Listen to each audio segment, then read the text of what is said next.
Well, good morning, Interbet fans, and welcome to. Start again. Good morning, Interbet fans, and welcome to the preview. We didn't have the voice on, but there we go, ready to go. We're Turffontein Standside track, Saturday, 24th of July, and big day today because we've got rugby. And we've got the big race in England, and I'll give you a little more about that at the end of the show. But let's kick off with race 1, 12:20, 9-race program, and 20 pentrometer, 5-meter false rail at the 700-meter mark. So the draw won't be of too much of a concern because we're racing Standside. But the first race, impossible. Maiden Plate fillies and mares, watch the betting, 1,000 meters. The two horses that got to form the two top of the boards are number 1 and number 2. Country Mile and Quick Run, very little between the two. And I think Country Mile might improve enough to overturn the form with Quick Run on the Aunt Lizzie form because 1,000 meters is exactly what Country Mile needs. So she's the find of the race. But then the money's all been for the bottom two, Mana Jim and Shimmerlint, which is quite interesting because Paul Peters' runner, he says speedy.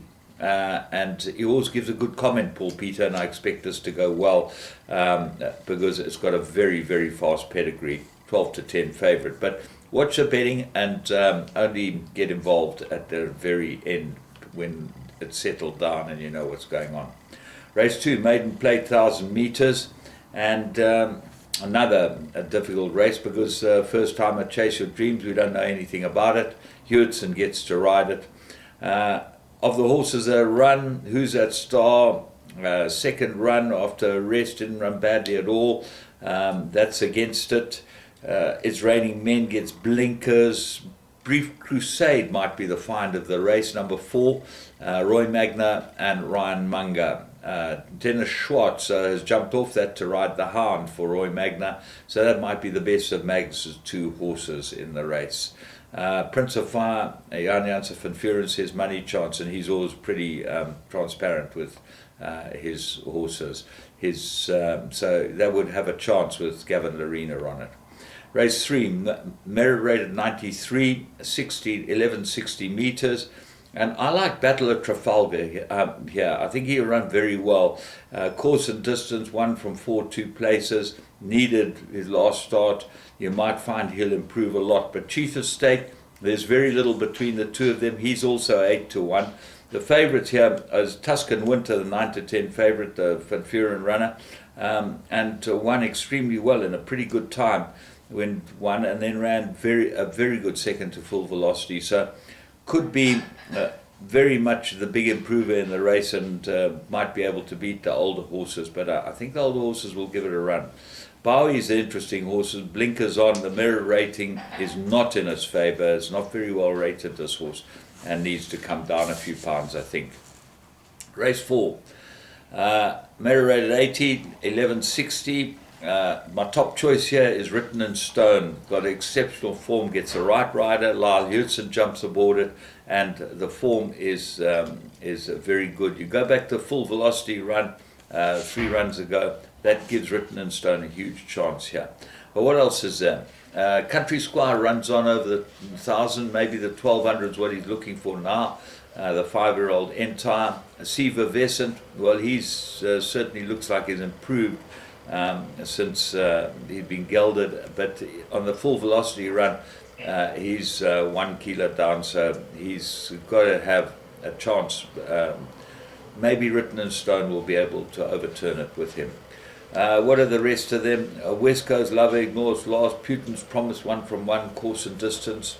Lucy in the Sky's got form, wine tasting, third run, probably improve as well. So it's one of those races I think you need to put in a few horses because we're going short later on. Race 5, Maiden Plate fillies and mares, 2,000 meters, absolute 2-corner contest. Mariposa and Lady Shamrock. There's very little between the two, and on the Crusade to Royalty form, there's short heads in it. I'm going with Mariposa. I think that Danielson knows how to ride this now and will probably get the best out of it. The 3-year-old probably got more scope for improvement than the 4-year-old. Have a close look at Watch Closely. Watch Closely, well named. Might be the result was blinkers, tongue tie, they throw in the kitchen sink to the Yanni Boom, he's no fool, Yanni Boom, he knows what he's doing. Race 6, Merirated 71, 1400 metres, and I make it an absolute two-cornered contest. The favourite segment from the Paul Peter yard, very good last run, and looks like ready to follow up and go into the winner's box. Florida Keys is the only danger. This horse could improve. There's a lot to like about it. Just wonder if the 1400's not a bit sharp for it, but I expect it to go well. Race 7, Merirated 95, divided handicap fillies and mares. They go 1400 metres. Sean Terry, Cordillera, got very good form. I really like this filly, and I think that she'll go well here. She looks like she's absolutely cherry ripe for this race. But it doesn't stop there. Peyton's Tears, your favourite. Good form, distance, 2 from 2. Got to run well. Gavin Larina for Lucky Hoodlarkus. Spice Market, 2 from 3, course and distance, very good form, and ignore its last run. Something must have happened, but the run before that was full of class and gives her a big chance. Frosted Steel, she absolutely canted in that day, and I couldn't believe it, but on that form she's got to go very well here. And Ferrari looks like an improver. Golden Spoon at the bottom of the weights, I'd put her in as well. Race 8, Merirated fillies and mares, 1400 metres, absolute three-cornered contest. Clarissa is my top choice from the Mike de Kock yard, number 1 with Gavin Larino aboard it, cherry ripe. Snow Symphony and Vertigo again are the 2 young horses that are maybe big improvers. Race 9, there's a Merirated 75, 1600 metres, 2 horses here. 5, Eskimo Pie, I like her, I think she's the right horse, I think she's absolutely cherry ripe and ready. And 9, Cape Town Affair. Be careful, this might be the big improver in the race, might actually just come and upset the apple cart at 8 to 1. I'd certainly have an each way on Cape Town Affair. I don't think you'll go too far wrong.